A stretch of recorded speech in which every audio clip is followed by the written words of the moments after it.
and shapes media transition and emergence from diverse perspectives. Through critical thinking and making, we cultivate technological fairness and equity in our classrooms, in our communities, and on the internet.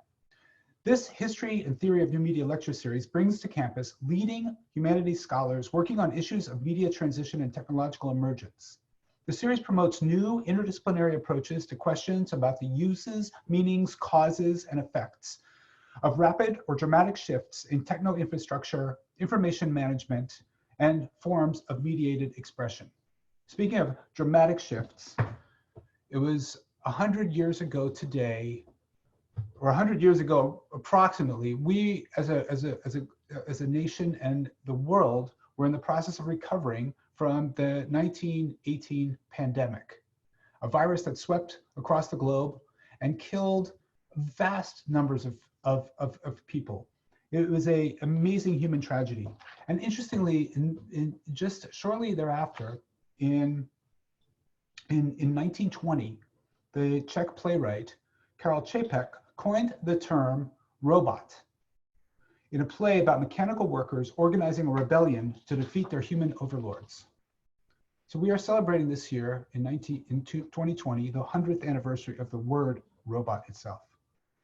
Now, a century later, today, we're in a completely different environment. There's increasing popularism, inequality, and xenophobia, and it's requiring us to reconsider all of our assumptions. At the same time, there's advances in artificial intelligence that's fueled by corporations and venture capital that's challenging our assumptions about the distinctions between humans and machines. To explore these linkages, the term Robo-Exoticism characterizes a range of human responses to AI and robots that exaggerates both their negative and positive attributes and reinforces fears, fantasies, and stereotypes. This has been the theme of our 23rd series of the UC Berkeley's Art, Technology, and Culture Colloquium. It's also been the subject of a panel at RoboCrunch, and tonight is the subject of our topic of our presentations tonight, which I'm thrilled to be hosting. The situation when we planned this is so different than the situation today. We are in a situation where robots are being reconsidered in new ways because of their opportunities for safety, and the ideas of xenophobia have been resurrected in the context of terminology like the China flu around the COVID-19 pandemic. So I can think of no better commentators on the situation that we're in than our speakers tonight. And they are both Christiane Paul and Claudia Schmuckli. Christiane is one of the world's premier curators and thinkers about new media. She has taught at School of Visual Arts, RISD, San Francisco Art Institute, and here at Berkeley. She is now chief curator and director of the Sheila Johnson Design Center and professor in the School of Media Studies at the New School in New York. She's also adjunct curator of digital art at the Whitney Museum of American Art in New York. She has written a number of books about media art and digital art, and she has curated major shows at the Whitney, including Programmed, Rules, Codes, and Choreographies in Art, 1965 to 2018, Choreo Archangel, Pro Tools, and Profiling. And she is also responsible for Artport, their permanent collection of digital artwork that's available online. She has curated a number of other shows around the world, most recently, The Question of Intelligence in New York, which she'll be talking about tonight. She has also won a major award, the 2016 Arts Writing Award in Digital Art, and she is a extremely generous and brilliant thinker. She'll be followed, as responding to her, is going to be Claudia Schmuckli, who is extremely qualified also in this topic. Claudia has a master's in arts in art history from Munich, from the Ludwig Maximilians Universität in Munich, Germany. She had then gone to New York. She worked at the Museum of Modern Art, the Guggenheim. She had positions as curator at both places, and then was the director and chief curator of the Blaffen Art Museum at the University of Houston. She's curated a number of shows, 30 exhibitions in Houston, and then moved to San Francisco, where she's the inaugural Curator-in-Charge of Contemporary Art and Programming at the Fine Arts Museums of San Francisco. She joined the museums in 2016, and she's helped develop a number of major exhibits and shows there, including, and most recently, Uncanny Valley, Being Human in the Age of Artificial Intelligence, which will be the topic they'll be discussing tonight. So please join me in welcoming Christiane and Claudia. Thanks so much, Ken. Thank you for having us. It's a pleasure to be here. Mm-hmm.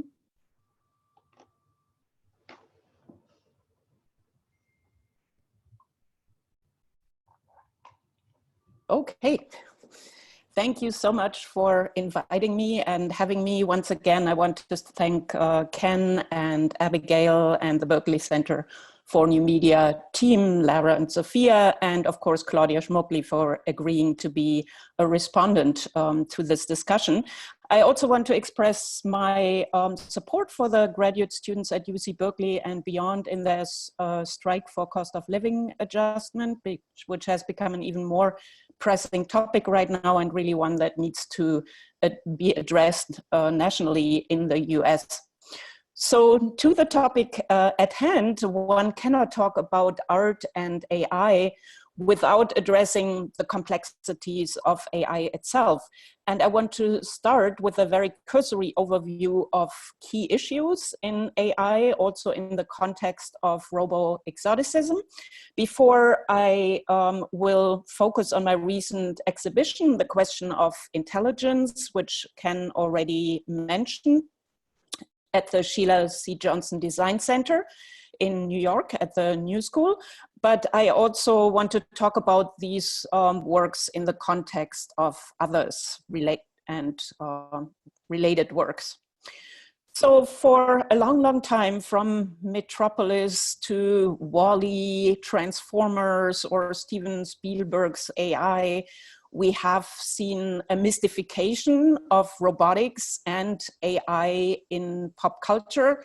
And very often this kind of pop cultural discourse is framed around power relations, being ruled by the robotic overlords, or the other way around.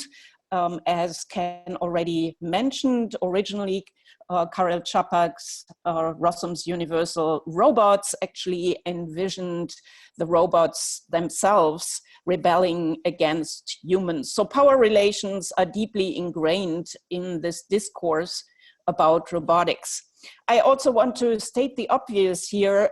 In pop culture, we very often see a mix-up of robotics and AI. Technically, those are, of course, different fields, although you wouldn't encounter a robot today that isn't onboarded with AI. So the intersection really are artificially intelligent robots, but that is what most of the robots we encounter today are.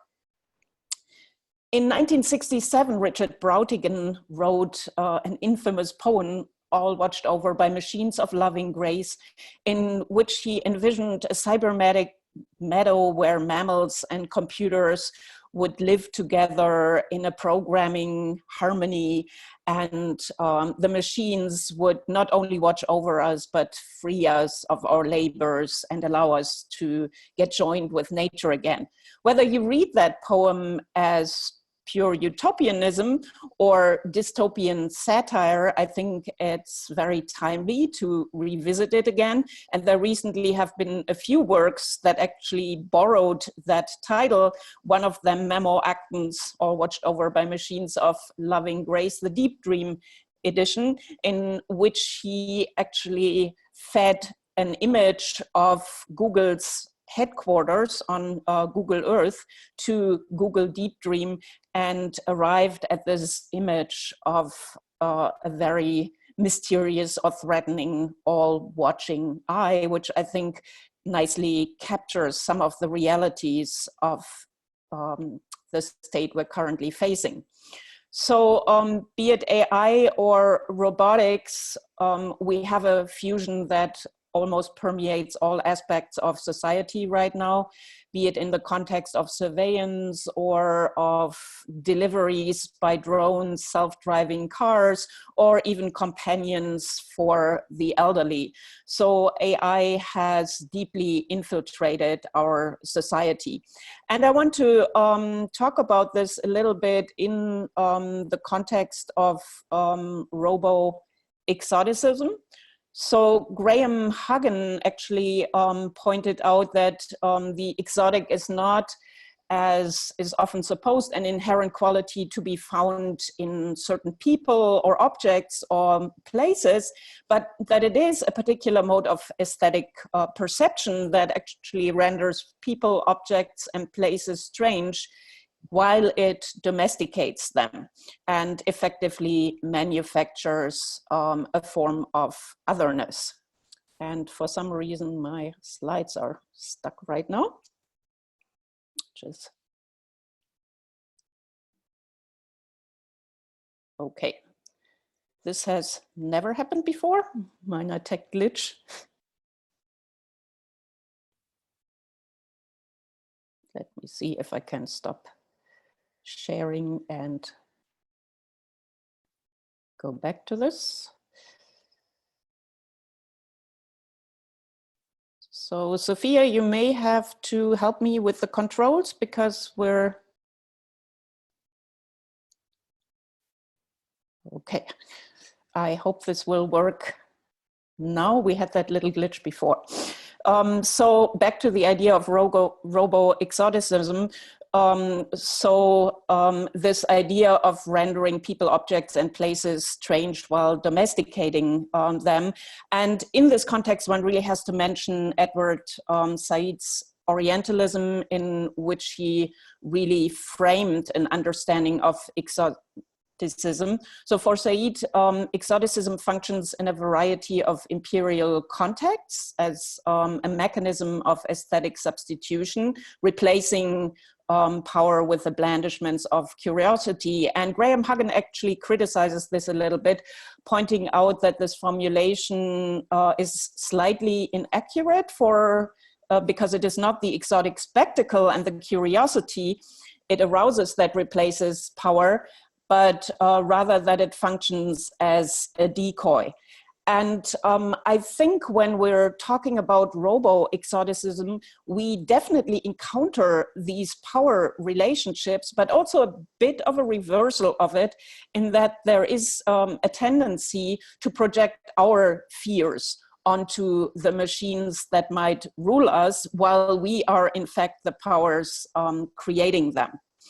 Christiane, I'm just going to pause you there and ask if you could possibly share your screen with us again. That would be amazing. Oh, okay. I did not know that it isn't. My apologies.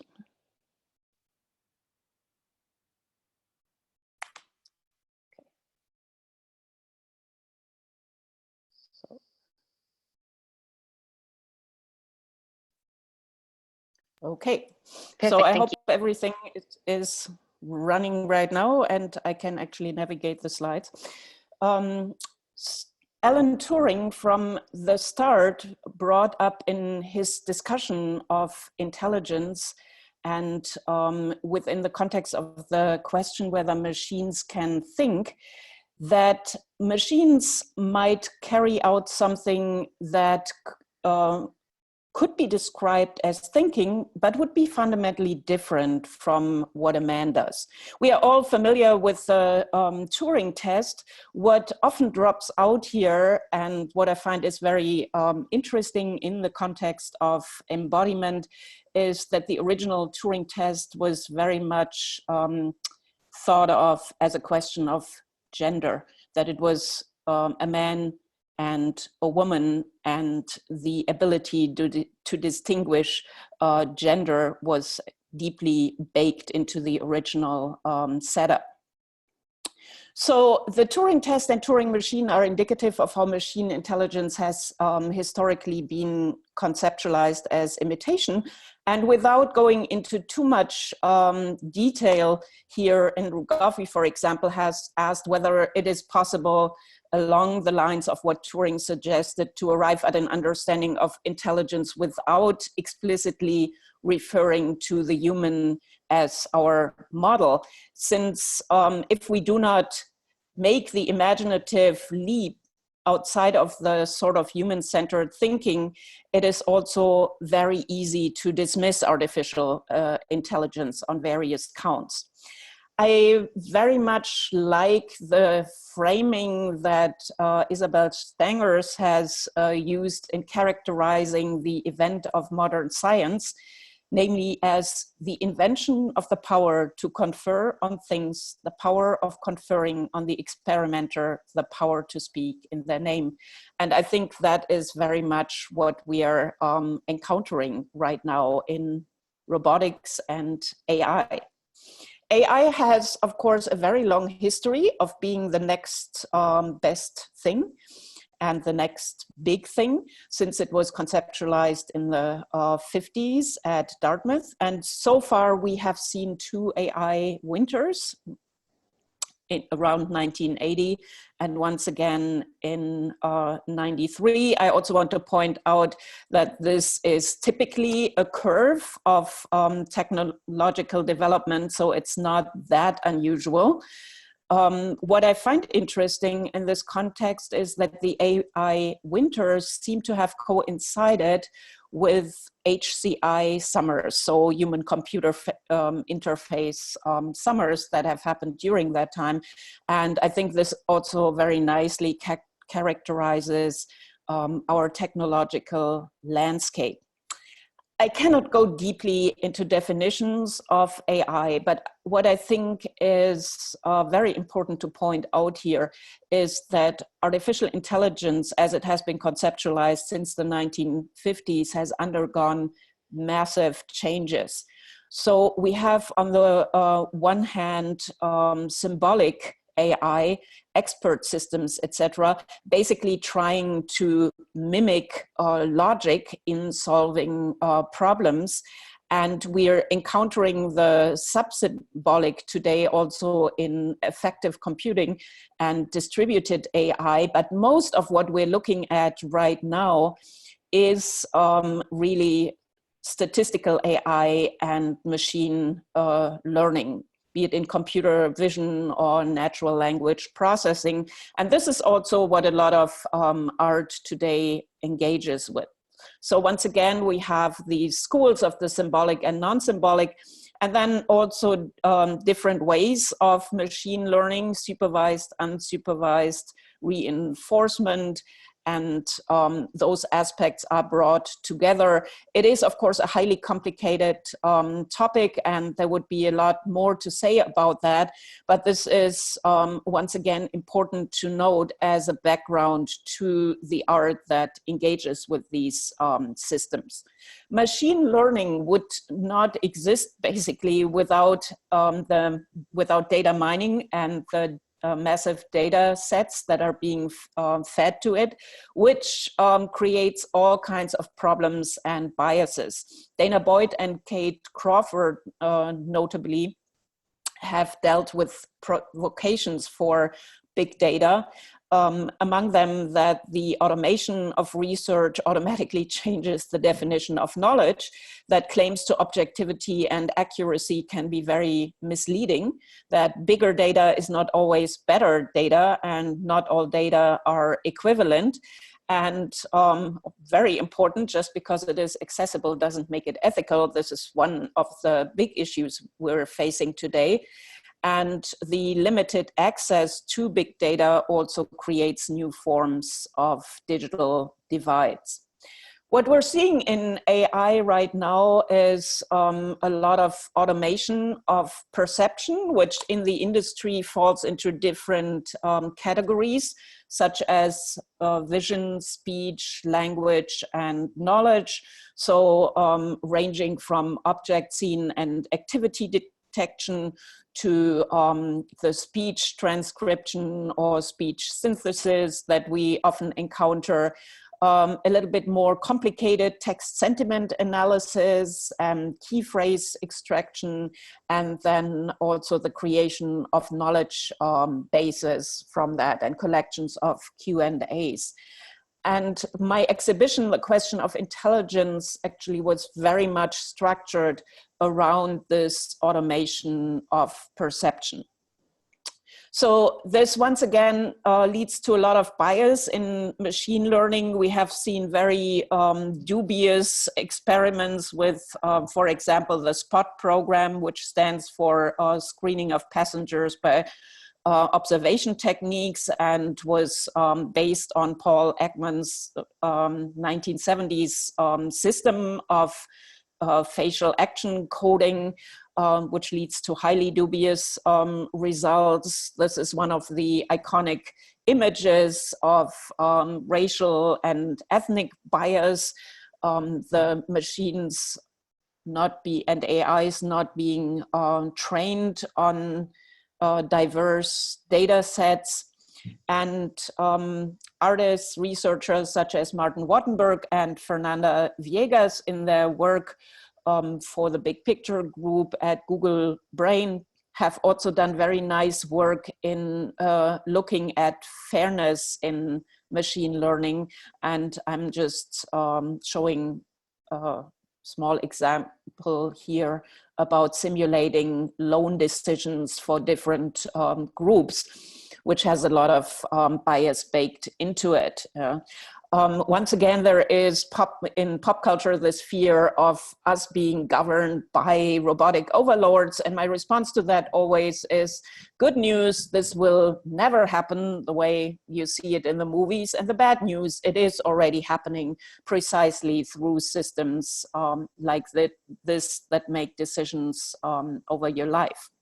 So not surprisingly, we have seen in the past few years an enormous amount of conferences devoted to AI, from the rise of machine learning at NYU Center for Data Science, not surprisingly, to more recent ones such as MoMA's R&D Salon number 24, which was devoted to artificial imperfection, another AI in Art Summit at the New Museum, or Christie's latest tech summit, which also was devoted to the AI revolution.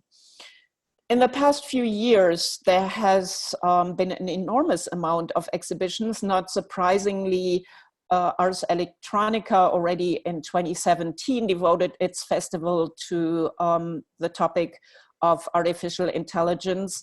And AI More Than Human at the Barbican in 2019 started a whole series of shows. Also, Julia Kaganski's Forging the Gods in New York, and then more exhibitions, notably Uncanny Values at the Vienna Biennale for Change, Training Humans at the Fondazione Prada, curated by Kate Crawford and Trevor Paglen, who have been strong voices in this discourse. Manual Override at the Shed, and then most recently in real life at the Museum of Contemporary Photography in Chicago, Uncanny Valley, the exhibition that Claudia curated, and the question of intelligence, and there is more to come.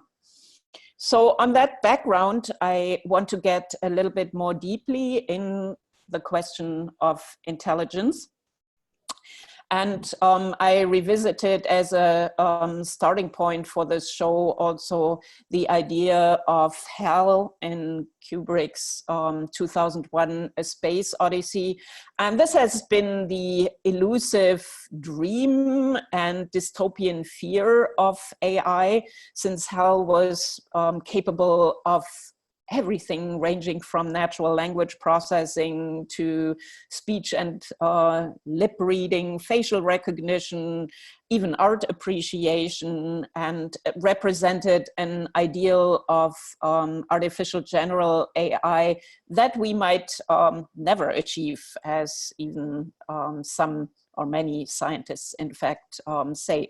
So the question of intelligence really tried to build on previous shows that had happened. Many of the exhibitions so far have been overview exhibitions. A lot of them have also been devoted to pressing issues such as surveillance, which doesn't surface strongly in this show. So I also wanted to avoid too much redundancy with the exhibitions that ran in parallel, and really focus this show on the automation of the senses and the effect that it has on creativity and on labor and the environment.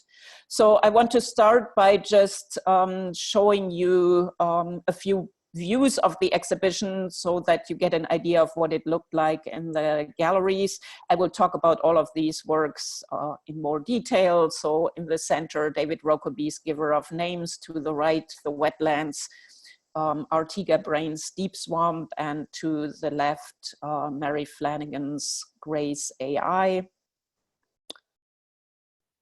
So a few more views, just so you get an idea of what this looked like in space before I get to the individual works. So as you walked through the gallery space, you once again encountered this ideas surrounding vision, speech, and knowledge as a start. So one of the projects shown here in the category of vision was Memo Acton's Learning to See, ongoing series of works that he has pursued for a while. And in the interactive table version of this work, you see a few objects on the table. And as you are moving them around, neural networks trained on different data sets are actually trying to make sense of them. So they are interpreting what they are seeing on that table as basically the elements, different data sets, oceans and waves, clouds and sky, fire and flowers, and the Hubble telescope. So what you very nicely see in this project is that an AI can also only understand what it has been trained to see. And in this case, poetically, it is the elements. And then you also have a video installation that shows interactions with the piece. From this work, you would move on to Mimi Onuoha's As Aggregated, also part of a series. And what Mimi has done here is basically fed a portrait of her mother, which you see at the center of this collection of images, to Google's reverse image search algorithm. And what you see in this fake family gallery here is an assortment of what the algorithm classified as similar. And what this shows you in this portrait, basically, of an aggregated us, is a complete misreading or flattening of race, of class, and of ethnicity, which are really difficult topics for AIs to understand. So here you have a very personal view of that misreading, and a more historical one was happening in Lior Salmanson's adjacent work, Image May Contain. So in this case, Lior starts with iconic historical photographs and feeds those to Facebook's automatic alternative text algorithm, which was launched in 2016, particularly as a tool designed for the sight impaired. So people who are disabled, and it was supposed to help with image classification and bring together related images. So once again, what you see here is a complete flattening of history. What you're looking at in these works are lenticulars. So Lior combines with the historic image in the middle 5 related images. And in this particular one, you see Martin Luther King giving his famous speech combined with Donald Trump addressing a crowd, a gay pride march. So a complete flattening, since the algorithm classifies this as one person standing, sky, crowd, outdoor, and finds related works. And similar things are happening here. An image of Kennedy shortly before his assassination, which gets classified as 10 people and car. And once again, related images are brought up and combined. This is a work that is very hard to translate into visuals. You really have to stand in front of it and see the oscillation of these works. Then within the exhibition, you moved on to speech. And one of the works I included was Lynn Hirschman-Leeson's groundbreaking Agent Ruby from the collection of SF MoMA. Lynn started developing Ruby already in the mid-90s. This chatbot was then released in 2002 as an eDream portal in connection with her feature film Technolust, in which Tilda Swinton plays 3 clones and characters. The chatbot also shows Tilda's face. And what is interesting about Ruby to me is that, contrary to Siri, Alexa, and others, this is a bot that is much more culturally focused and has learned from us over time. So we also exhibited it with binders in which conversations with Ruby on certain topics were collected. And in one of those conversations, Ruby was asked by someone who invented AI, and Ruby's reply was Mary Shelley with Frankenstein, which I'm mentioning for a reason. A very different take on this was Stephanie Dinkins, not the only one. So here you also have an entity you can have a conversation with, but this AI storyteller is built only on the experiences and history of an African-American family. And it is quite a different experience to have a conversation with an AI that is deeply personal, that is not connected to the internet and cannot answer questions about the weather or recipes. And it's a very nice counterpoint to what we're currently seeing built out of a notoriously underrepresented data set of an African-American family. And I just want to bring up a few related works in this area without going into too much depth here. But Zach Blass' Icosa Hadron is an artificially intelligent crystal ball that actually predicts the future of prediction. So this one has been trained on the theories of thinkers of the future, from Ayn Rand to Stuart Brand, and basically functions like a magic 8-ball predicting the future. Zach Blass and Jemima Wyman's I'm Here to Learn So is also a terrific work that really focuses on bots from a different perspective, centered on Tai, the Microsoft bot you are probably all familiar with, that within basically hours and a day after its launch had turned into a misogynist Nazi and had to be taken offline. And what Zach and Jemima are tracing here is not only the history of a millennial chatbot that is viciously being trolled by us, but also the idea of apophenia, the tendency to perceive connections and meaning between unrelated things, that prominently focuses in Google's Deep Dream software trained on puppies and monkeys, which is then begins to see everywhere. Another work that I need to mention in this context that is also part of Uncanny Valley is Stephanie Dinkins' Conversations with Bina 48. Bina has been advertised as one of the world's most advanced social robots, and Bina actually stands for breakthrough intelligence via neural architecture and is owned by Martine Rothblatt and the TerraSem Movement Foundation, which is working to transfer consciousness of a living person into machines. And Martine Rothblatt was approached by David Hansen, the roboticist, about creating an AI that would incorporate basically TerraSem's concept, and what Martine chose to do was create the likeness of her wife, Bina. And in these conversations with Bina, Stephanie explores really ideas of racism, of transhumanism, of human consciousness. So she regularly has these conversations with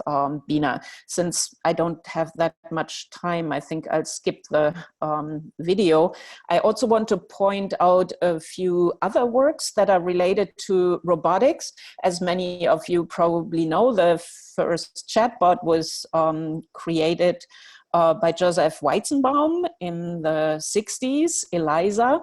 And since Eliza wasn't very smart and basically worked with string substitution, she quickly became known as a Rogerian psychoanalyst, cleverly repeating questions, and how do you feel about this, etc. And Adrienne Wurtzel in 2008 created a spin-off of that work with 3 robotic monkeys that respectively presented you with a Freudian, Jungian, and Lacanian psychoanalyst. Also noteworthy here is Peggy Wiles' Mr. Mind, a very early chatbot. And then you also have to mention Ken Feingold's work. He early on worked with animatronics, speculating about AI, but from a more philosophical perspective, with these animatronic heads having conversations. Once again, there's so much to talk about here, but I also want to get to the other works. A kind of centerpiece of the question of intelligence is David Rokeby's The Giver of Names, a work that is 30 years old, but has aged very well. So in terms of the interaction, you are invited to pick up toys or objects from the floor or take any out of your pocket, put them onto a pedestal. And what the system then does is do image analysis and contour analysis, and then tries to riff off of what it sees through a database of books, of associated ideas.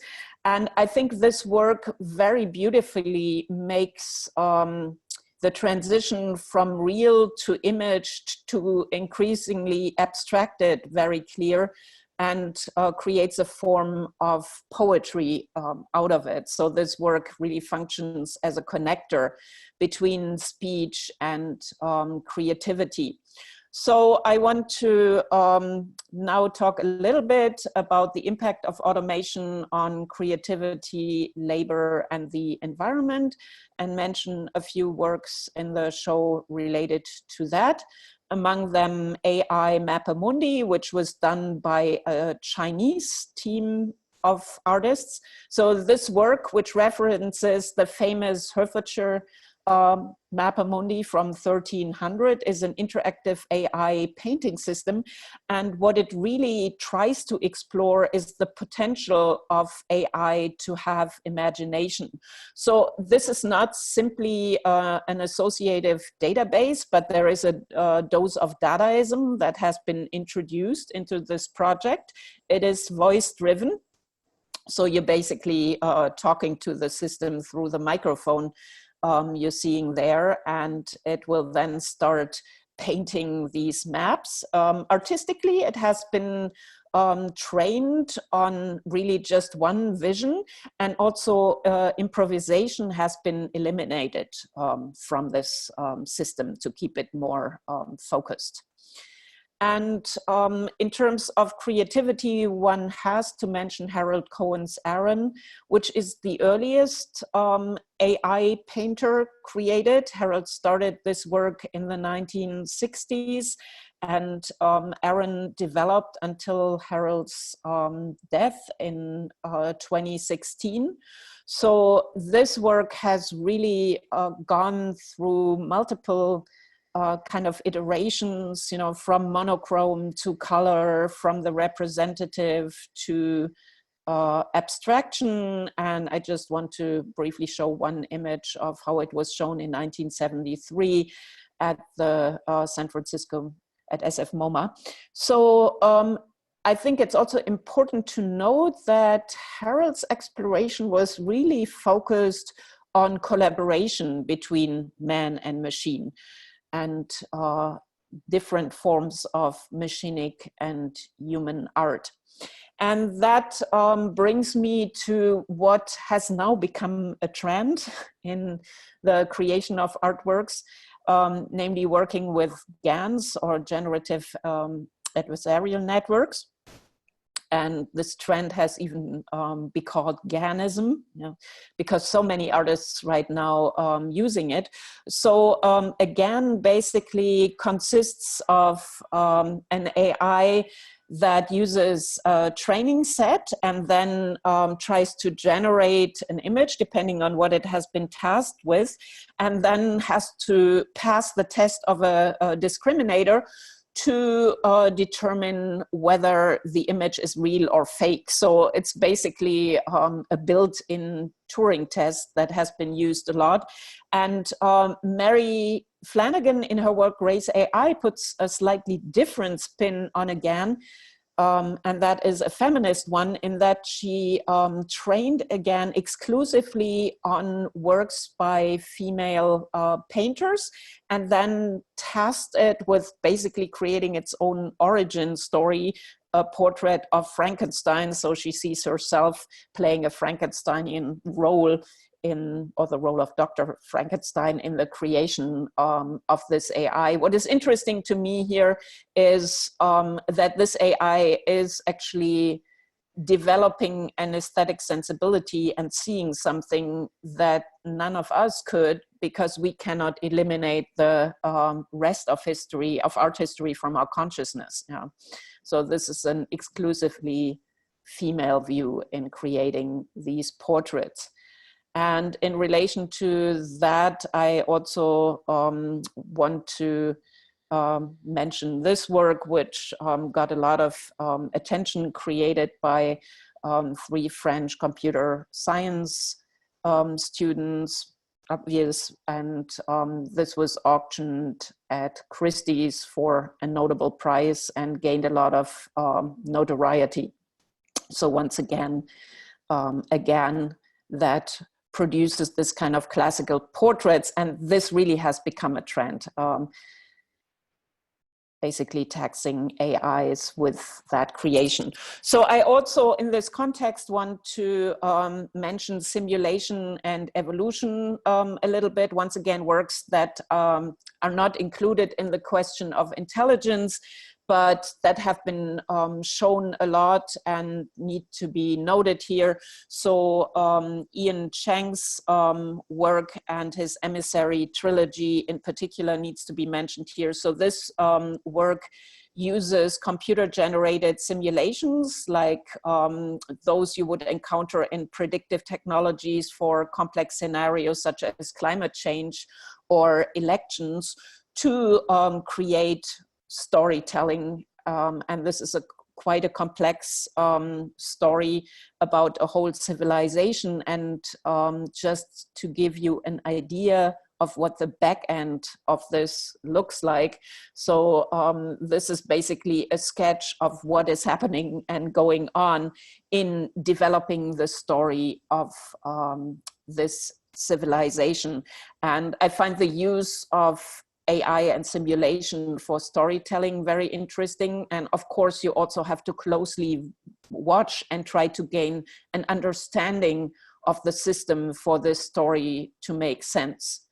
Another work by Ian Cheng that is also included in Uncanny Valley, which was also shown at the Venice Biennale, continues this type of exploration. Bob, Bag of Beliefs, investigates an individual agent's capacity to deal with the difference between expectations and perceptions. This project also exists as an app, so you can have interactions with Bob, and Bob will try to incorporate the tutoring influence of the viewer, but also die many deaths in the process.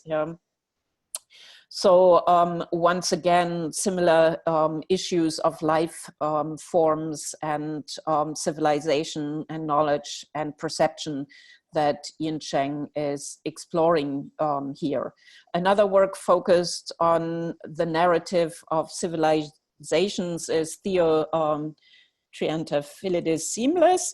And this system represents an artificial intelligence that has been created by an invasive alien species that fictitiously has hijacked the e-commerce infrastructure of Amazon and eBay, and now finds itself at war with nature. And this is what you see playing out in this complex environment. So these are all works that have become fairly well known, and I think need to be mentioned in this context of environments. So switching to a connection between creativity and environment, Tiga Brain's Deep Swamp offers a more playful approach to the optimization of nature. So what you see here is 3 wetlands and terrariums that are governed by 3 different AIs, Nicholas, Hans, and Harrison, and they all have very different programmatic desires. So one aims to create a natural looking wetland, the other one tries to produce a work of art, and yet another one tries to be just original and attract attention. The way this works is that you may see these 3 cameras that are sitting in the middle here. So images of the wetlands are constantly fed to the AIs, which then compare them to online databases of natural wetlands and of landscape paintings, and accordingly adjust light and mist and nutrients. So here you see a few close-ups of this project. And that brings me to Ken Goldberg's and the Alpha Garden collectives. Alpha Garden, housed at the university at Berkeley's greenhouse. And Alpha Garden is a very different take in that it actually tries to address the use of robotic AI in managing landscapes or gardens or farming. And of course, robotic AIs are actually used in doing that, but the artistic perspective here is to bring in training on the basis of human and AI learning, AIs learning basically from human behavior and developing their own systems. and basically testing out what 21st century ecology, diversity, and sustainability might mean. And I think this idea of optimization really needs to be questioned, which is what the project very intelligently does. I'm just playing a little bit of video here, and perhaps we can talk a little bit more about that with Ken during the Q&A. So the pandemic put an interesting twist on that project. What you see here is the evolution over the early days. I would encourage you to go to the website of the project right now, where due to the fact that humans cannot access the greenhouse anymore, the garden has gone quite out of hand and has become incredibly beautiful, I think. But the current pandemic is also a reminder of what AI can or cannot do, and perhaps we can talk a little bit more in depth about that, because that's really one of the questions that recently has come up. I also, in the context of environment, have to mention that an AI, of course, can be really bad for the planet, although systems are being developed for actually harvesting that kind of energy. I'm not saying that the artworks that are being shown in these exhibitions are that bad for the environment, because they are not the massive server farm systems that govern the world in many other areas, but it's something that needs to be brought up. And I want to end with a few thoughts on labor and economy in this context. Of course, one of the worst fears is also being replaced by robots, although I think there is a lot more nuance to that whole discussion and what it does to the economy than you usually see. So Andrew Guffey once again puts it as that humans and machines can compete with each other for jobs is indicative of a rivalry in the command-driven, goal-oriented activity of the contemporary economy, which we really need to discuss in this context. And the question of intelligence showed two works with very different takes on this idea of labor, also a little bit related to creativity in this case. Larbit Sisters, Bitsol Pop-Up Text, and Hack Campaign, which won the Prize Art Electronica and also the Nova Art Prize. And this project, Functioning Online and Offline, proposes an alternative taxation system for a fairer digital economy. It treats user-generated data, specifically the data created on Twitter at Bitsoil, the new oil of the digital economy. And the project has used IBM's AI Watson natural language classifier for training an army of text collector bots that detect, collect, and mine bitsoils on the data produced by users. So you can sign up for it. And at the website, you will encounter different options. So you can generate your own text collector bot that is equipped with a set of actions to perform, which range from sending a text claim postcard to CEOs of top 10 tech giants.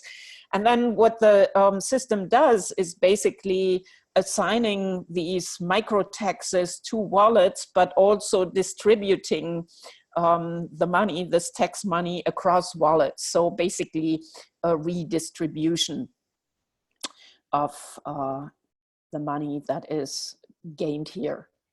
And then on the other end of the spectrum, the exhibition included Brad Wallace's Truckers, also part of a series that the artist is developing on the effects of AI on different sectors of the industry. Shown in the exhibition was Truckers, and this work in particular explored how artificial intelligence has changed the life of America's truck drivers. Many of the long-haul trucks driven in the US now have AI built into the cabs. AI that reads facial expression, determines when the driver might be tired, asking them to move over.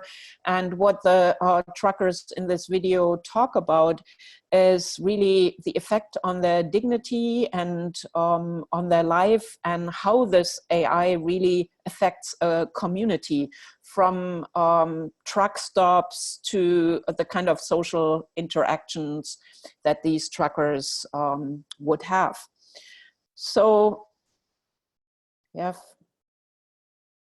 one more view here, and then also accompanying this was Brad Wallace's Futures of Work website that really gives you a little bit of an overview of the ways in which the economy and work have changed under the influence of AI.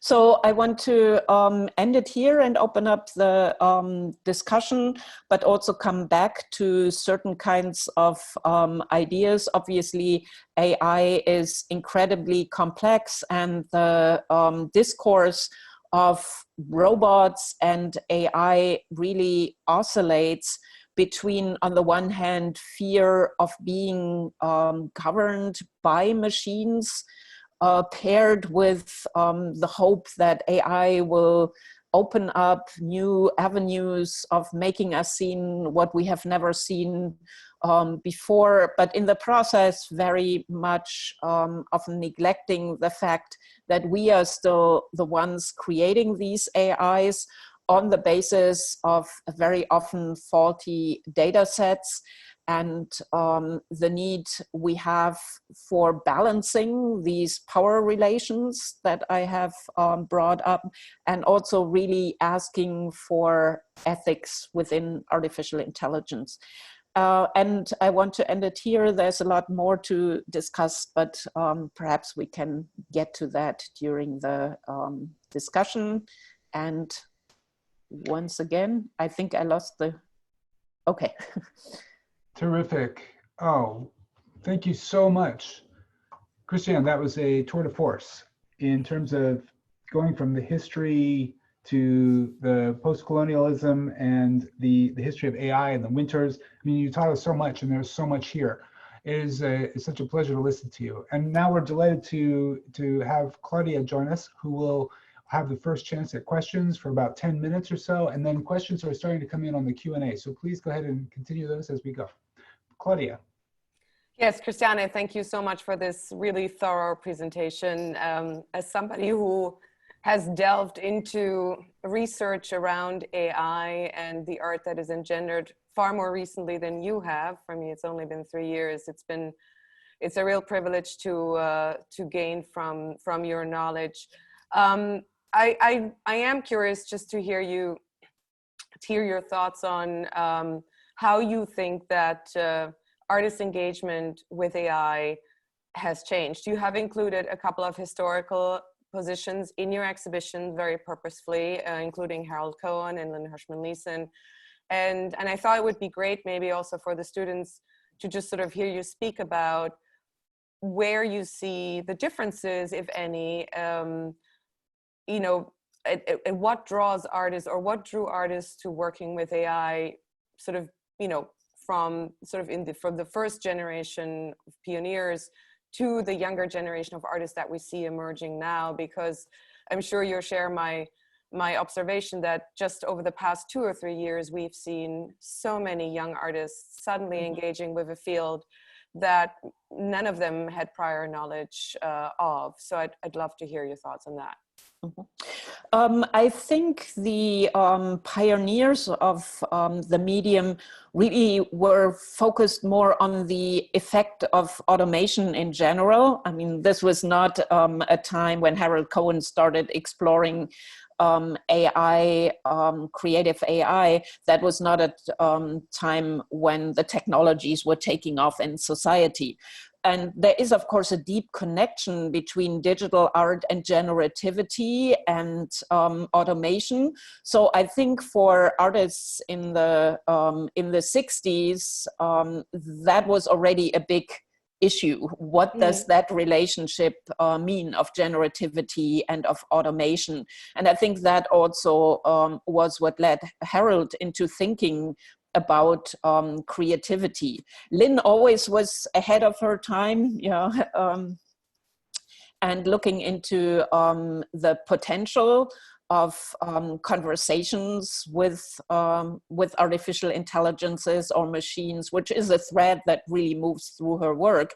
But of course, now we're seeing this field and AI in art gaining a different momentum, as AI is also really infiltrating society.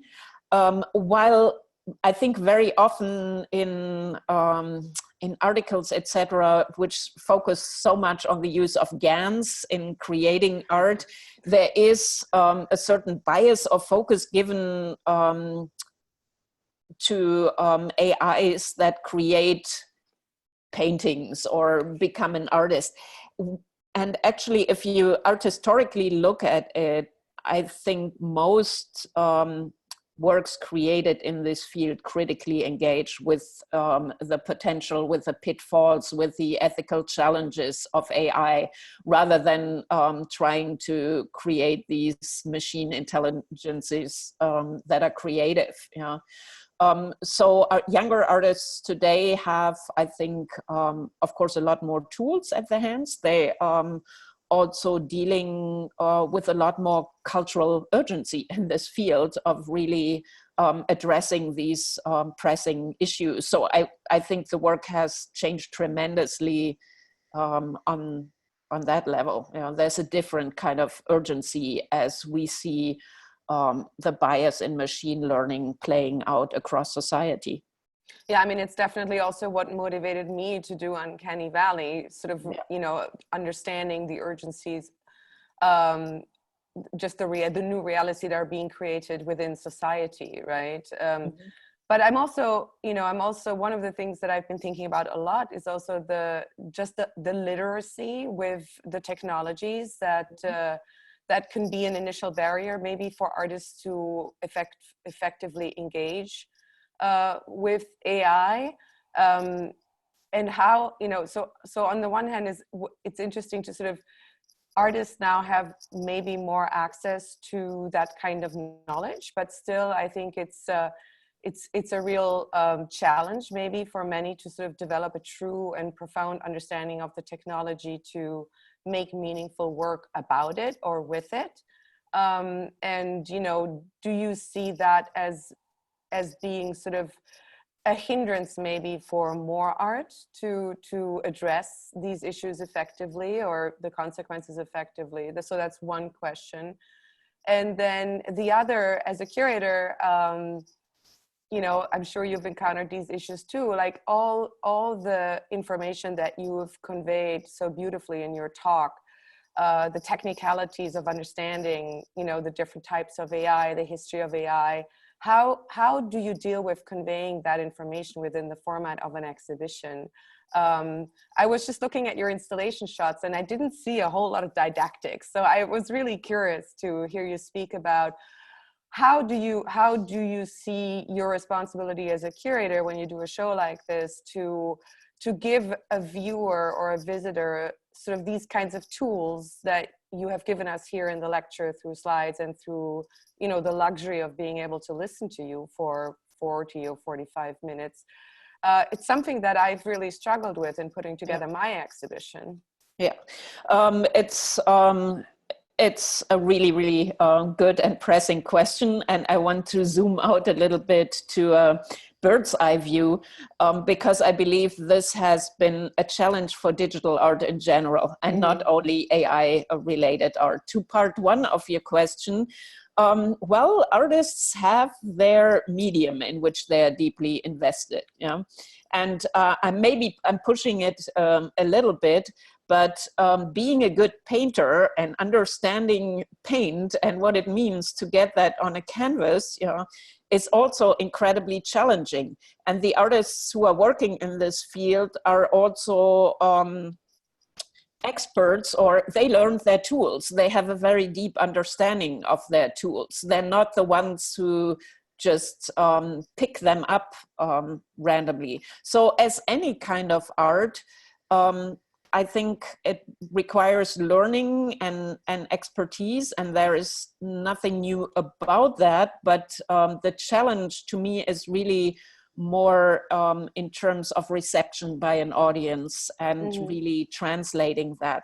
To me, for the past 25 years, this has been a challenge in terms of digital art in general, and then AI in particular. I would also say that artists fulfill an incredibly important function in bringing this challenging work to an audience. Or curators, I think it's incredibly important that you do exhibitions like Uncanny Valley, even if part of the audience may be puzzled by it, but being exposed to it really heightens or helps building the literacy for understanding the work, and that is incredibly important. I think not seeing the didactics may have been more what our photographer did. They were all over, actually. So all of the works, of course, had detailed explanations. Also, I think a little bit different than a museum would do it. If I had curated that show for the Whitney, I think I would have run into problems with the education department about explaining algorithms and GANs on the on the level they are explained in those labels. So you have it a little easier within a university. Also, because there are classes on the topic happening, professors bringing their students for tours. I started, unfortunately, not all of them happened, but we did a few very packed tours with the artists, and I've also been giving tours just within the university to classes. So I think you have certain advantages with a university gallery to bring that topic to a public. But once again, I think it's incredibly important that we're raising literacy when it comes to these issues. Well, I couldn't agree more. I was just curious to sort of hear your take, because it's definitely a challenge that I've run into, as you said, with the education department. How do you sort of make these complex ideas and technical realities accessible to a general audience, and still sort of maintain the integrity of a presentation that is focused on the art itself, right? Yeah. And that is not overwhelmed by didactics and things like that. Yeah. But just to hark back to my very first question, because I completely agree with you. I mean, obviously, every artist sort of like has to be an expert in their chosen medium. Do you foresee a future where then this type of education also becomes more integrated in, let's say, in an art, in a studio art practice curriculum? Because, obviously to learn to be a painter is sort of like part of the base curriculum, but I wonder whether also from an educational point of view, more of the knowledge that artists are seeking right now to make this kind of work is usually sort of outside their field, and a lot of them study computer science also, or alongside their artistic practice. And I've been thinking a lot about whether we'll see more integrated approaches maybe also on the educational end to facilitate that kind of work. I definitely think so, and I believe that's already happening, because younger and emerging artists are, of course, also very interested in these ideas, even if they are painters by training, for example. Exactly. And yeah. I definitely see that technologies become more integrated in fine arts departments. One thing where I see a bit of a challenge, artists such as Ken Feingold or Harold Cohen, they wrote their own code from scratch. They wrote their mini expert systems.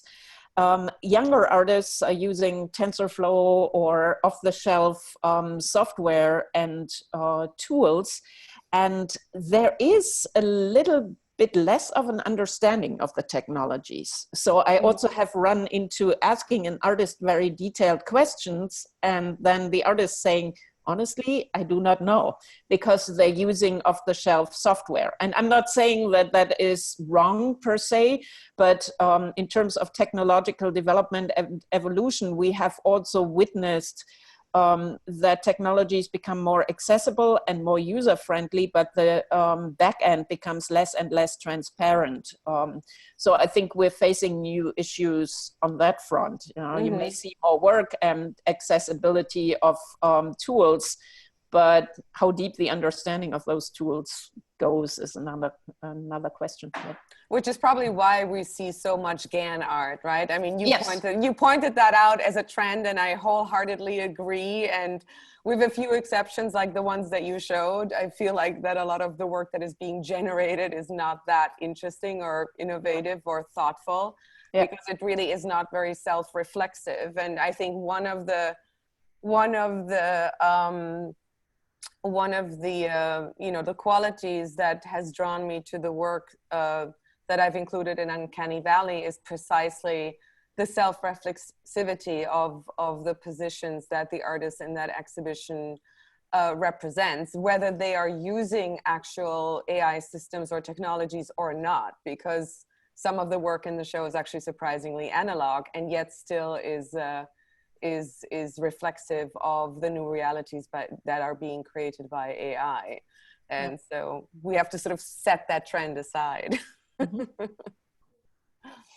Okay, that is a perfect segue into shifting to some of the questions that are coming in. And thank you both for a fascinating discussion.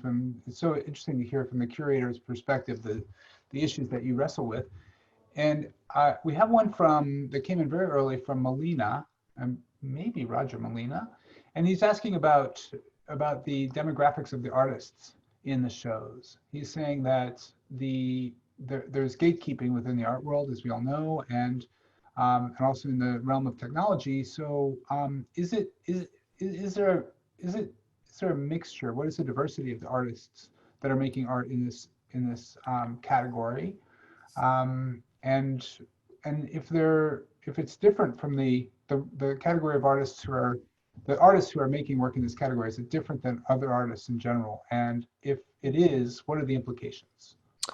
I think it's a very good question. And demographics is a tricky issue. The fact that we have seen less female artists or less artists of color in previous decades does not necessarily mean that they weren't out there and working. They just weren't included.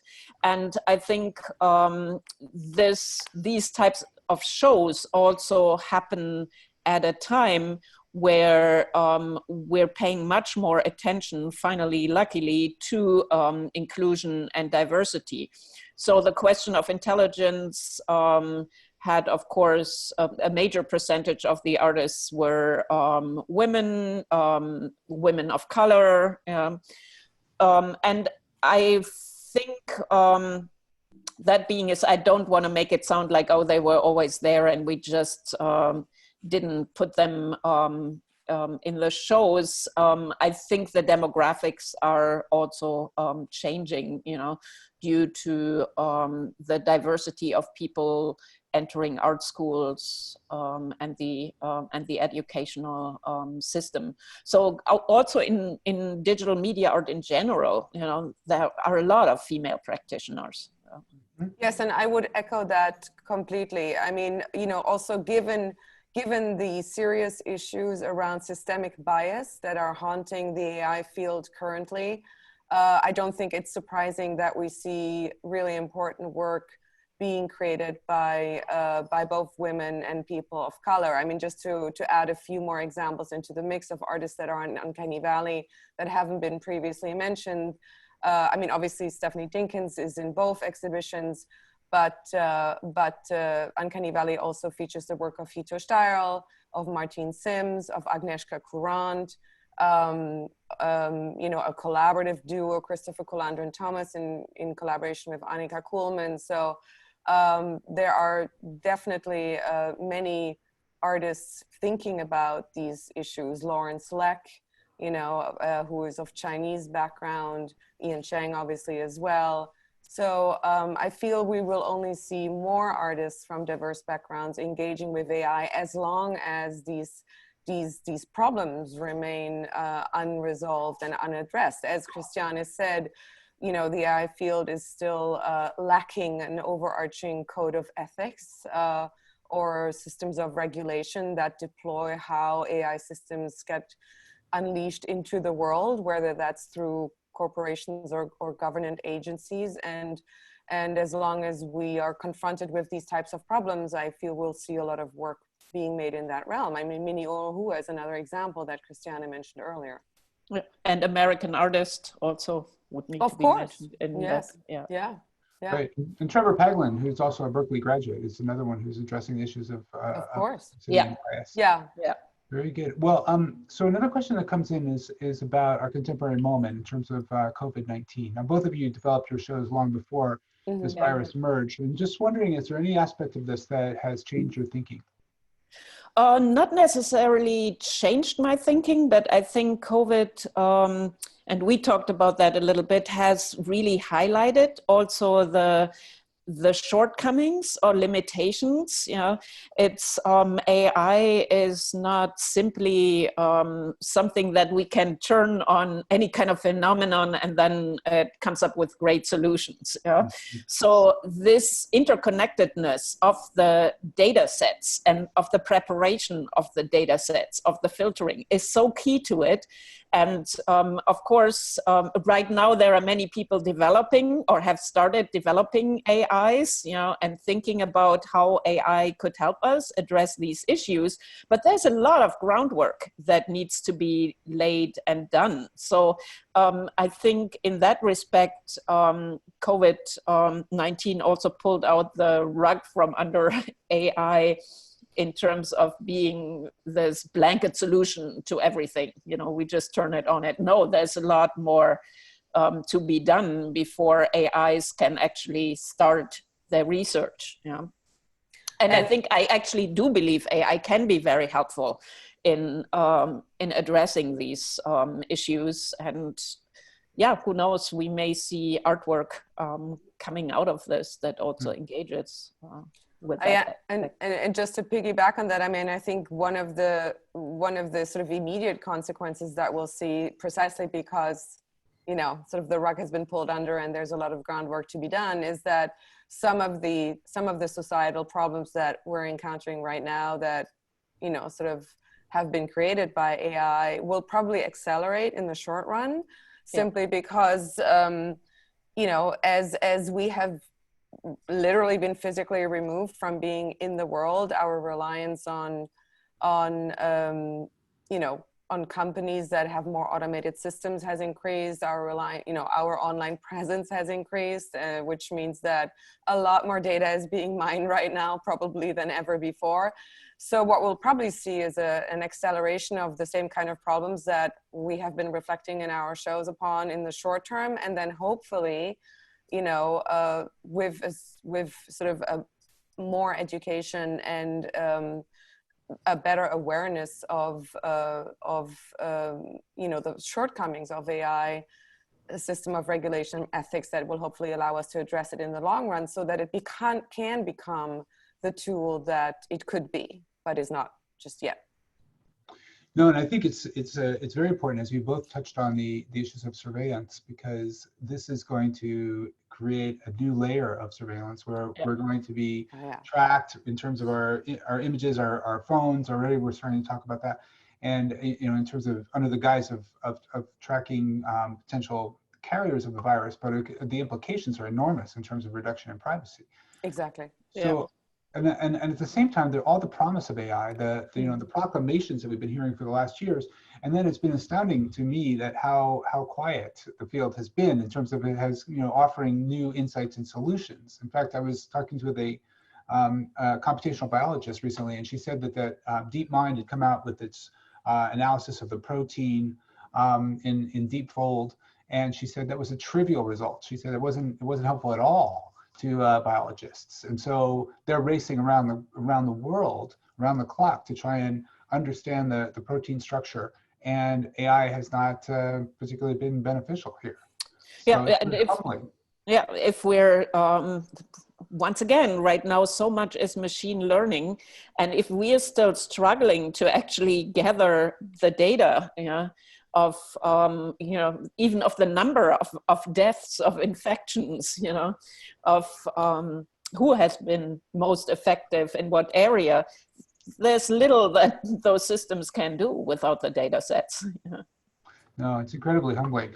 Okay, so I think we're almost out of time, but I want to acknowledge that the two of you, interestingly, and it's really coincidence to some degree, but nothing's coincidental, both have German origins. Yeah, I noticed that. And I'm wearing my my shirt today.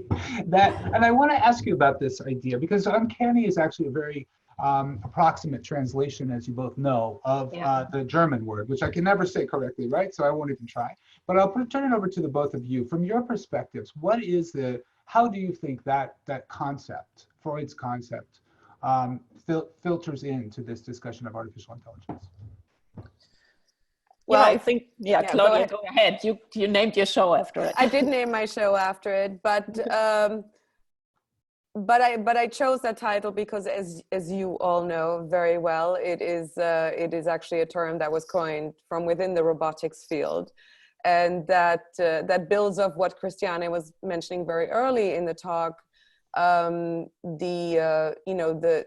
idea of imitation or of representation of ourselves, right, within the machine. So, and it's sort of like, without Masahiro Mori's initial knowledge, sort of like builds on one understanding of the uncanny that was introduced by Jentsch in the early 20th century, which has sort of like persisted throughout and as a useful metaphor to describe the human and machine relationship. But one of the arguments that my show is making is that it's actually Sigmund Freud's understanding of the uncanny that may be more useful in terms of redefining the coordinates of the uncanny valley, as Mori has it defined, by locating automaticity not outside of ourselves but within ourselves. And so that's that's the approach that I've been taking, sort of taking a term that is pretty well defined and well known, sort of within, obviously primarily within the technological community, but that has resonances with a really important early psychoanalytical concept, which has had huge aesthetic resonances within aesthetics, and trying to use that to talk about something that is familiar but not. Mm-hmm. Yeah, for me, it also cuts, really the uncanny cuts to the core of the discussion, also of the question of intelligence, because artificial intelligence is ultimately always about us. It's about what makes us human as opposed to the other. And the uncanny, as unheimlich, gets to precisely that which is not homely and which is alienating to us. And I mean, since the beginning of history, probably we have from Narcissus to all of those mythologies, we have always tried to create our likenesses that then become eerie reflections of ourselves. And I think really at the core of this discussion is also the ontological question of what it means to be human and what defines us. Exactly. And one of the interesting things about AI for me is particular that it takes, unlike the question of the robot, sort of like it takes this question of representation into a different realm, right? Because we're not looking at a robotic double of ourselves, like a physical being that is made to look and resemble like us. So how does AI redefine sort of the imaginary around the human-machine relationship is something that, you know, I find profoundly interesting too about this particular conversation. Like, what are the new images that are being created for this relationship that, you know, through the 20th century has really been dominated by the image or the figure of the robot, you know, but now in the 21st century, what are the images that artists are creating that speak to that relationship outside of this trope that is, you know, that is familiar, traditional, but maybe not accurate anymore to capture this relationship? Yeah. Well, that is absolutely a perfect note to end on. And I want to say there, you both have done such a wonderful job. It's such a wonderful opportunity for us to be able to engage and to hear the two of you interacting. I want to say that, you know, someone mentioned the idea that maybe there'll be a COVID-19 exhibit in the future, and I just think it's inevitable and probably already being planned. And it's interesting, it's one thing that also has changed in terms of the uncanny, and it is just our own relationship with an interface like this, the Zoom, that we are engaging in a whole new way. And I have to say that I feel like there's even an intimacy that happens in this new medium that I never quite anticipated, but it makes an evening like this in some ways intimate and very special. And I want to thank you both, and thank the audience for being here, and thank all the organizers for making this opportunity possible. Thank you all. Thank you, Ken. Thanks so much for having us. Yeah.